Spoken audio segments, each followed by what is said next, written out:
Isang mainit na tanghali po sa inyong lahat.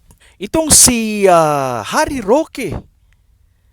Kaya pala, laging nakakalusot mga kababayan dahil dala-dalawa po ang kanyang pasaporte. So, maliwanag na meron pong nagbigay po sa kanya or meron pong nagpahintulot sa kanya na magkaroon ng dalawang passport. Illegal po yan. At itong si Harry Roque, isang abogado. Dapat ang isang lawyer, dapat siya po yung nagpapasimuno ng tama, makatarungan, constitutional. Pero siya po mismo, may dalawang passport. Illegal.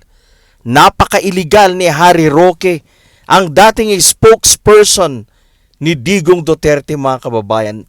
Mahilig po talaga sa mga illegal ito pong mga Duterte at mga alipores mga kababayan. Now, mga kababayan, nabalitaan po natin. Sabi po ni Secretary Boying Rimulya na pinapakansela na po nila ang kanyang passport. So, ibig sabihin, parang isang daga na wala na po siyang matakbuhan. Lahat po ng kanyang lungga na pupuntahan ay meron pong naghihintay sa kanyang Interpol mga kababayan. Kaya masiguradong mas lalo na naman ang pagkaka-stress nitong si Manay Harry Roque mga kababayan. Sa Pilipinas, marami pong mga illegal. Ito po ang hindi maganda. At sana ayusin ng gobyerno, kahit sinong administrasyon dyan, dapat ayusin po nila ang mga illegal na to, mga kalokohan. Ang mga empleyado ng gobyerno, napakadaling suhulan. Magbigay ka lang, pakitaan mo lang ng pera, kakagat po sila at gagawa ng illegal ang mga nasa gobyerno.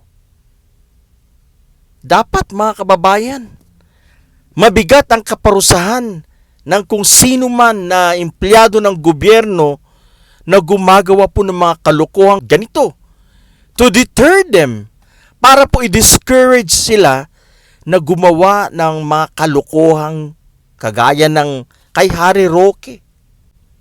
Akalain mo ba namang meron siyang dalawang passport mga kababayan? Ito po ay panloloko.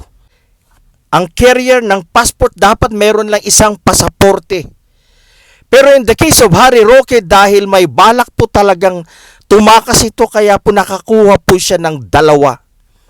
No wonder mga kababayan, kaya hindi po pala natiktikan at nakalabas itong si Harry Roque. Dalawa po pala ang kanyang passport mga kababayan. So, ibig sabihin po nito, malakas po si Harry Roque kung saan nakakuha po siya ng pangalawang passport mga kababayan. Ibig sabihin, meron pa pong mga tao si Duterte na nandyan sa iba't ibang ahensya ng gobyerno. At sila po, kinukonsinti po nila ang ginagawa. Kagaya po ng ginawa ni Roque mga kababayan. Kinonsinti nila, pinalusot nila, binigyan ng isang passport para lang makatakas itong si Harry Roque. This is not acceptable. Marami po mga illegal, mga hindi magandang pinaggagawa ng mga government employees sa Pinas na dapat po hindi pinapalampas. Dapat binibigyan po ng mabigat na kaparusahan para hindi po sila masanay sa mga ganyan. Tumatanggap ng pera at gagawa na po sila ng mga kalukuhan. Nasisilaw, napakadaling masilaw sa kinang po ng salapi. Sa Ilocano, yung tinatawag po nilang pasoksok, lalagayan mo lang po siya ng pera, abay kakagat na po at gagawa na po ng illegal. Mga kababayan, meron pong katapusan ang mga kalukuhan, ang kasamaan, kagaya nga po yung nangyari kay Digong Duterte. Hindi po forever na siya ay Diyos. Tignan niyo po ang nangyari sa kanya. Ayun, huli si Digong Duterte. At alam ko po na meron pa pong mga susunod na mahuhuli at masiship papuntang The Hague, the Netherlands, mga kababayan. Kung makapagsalita tong si Harry Roque, abay, sobra. Sobra po mga kababayan. Matagal na po akong nayayabangan sa taong ito. Parang hindi po attorney mga kababayan. Sobra po kung manlait ang taong ito. Sila former Vice President Leni Robredo, panglalait niya po sa administrasyong Marcos. Mga kababayan, dapat hindi po pinapalampas ng ating gobyerno itong mga klaseng Pilipino po na ganito kagaya ni Harry Roque, Maharlika. Dapat bigyan na po natin ng end. Tuldukan na po natin itong mga pinaggagawa ng mga DDS na to. Alam niyo po, isa po si Harry Roque sa mga aliporis ni Digong na nagpapalakas sa mga DD-list, mga kababayan. Sila po yung mga nag-i-encourage itong enabler ni Digong na to, si Harry Roque, sila Maharlika, mga kababayan.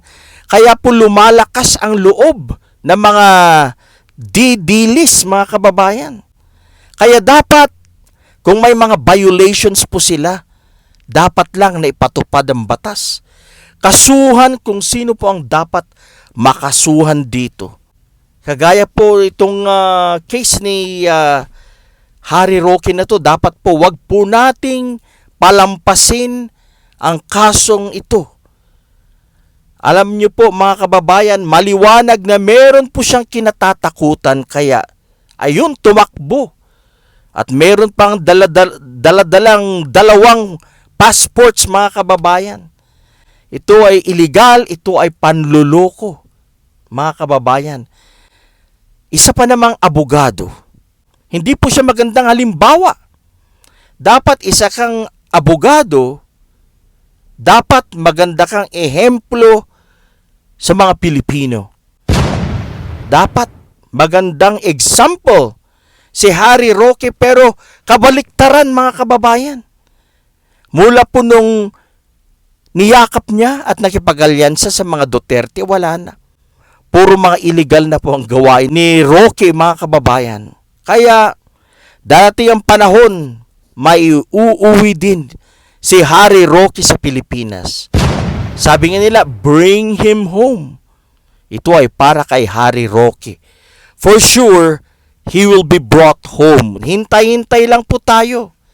Sigurado na Interpol, sila po ang gagawa ng paraan at hahanapin po nila kahit saang lungga magtago si Harry Roque. Sigurado pong kakalawitin po yan ng Interpol. Kaya mga kababayan, umasa lang po tayo sa Interpol. At ito po yung kung bakit na importante maging membro tayo ng Interpol, sapagkat kagaya po ng mga kasong ganito, kailangan po natin ang tulong nila. Kung meron po mga Pilipino na nagtatago, lumalabas ng bansa, malaking tulong po para mapanagot ang mga taong tumatakbo, mga taong iniiwan ng Pilipinas para po takasan ang kanilang mga pagkakamali at mga kaso.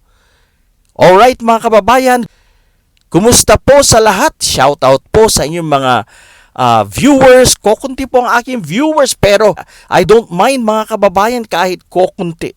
Basta merong iisa, dadalawa, tatatlo na manunood sa aking video, tuloy-tuloy po ang ating misyon, ang labanan, ang fake news and disinformation, at para po suportahan ang katotohanan, ang makatotohanang pamamahayag. Isang magandang umaga sa lahat po ng ating mga kababayang Pilipino, wherever you may be.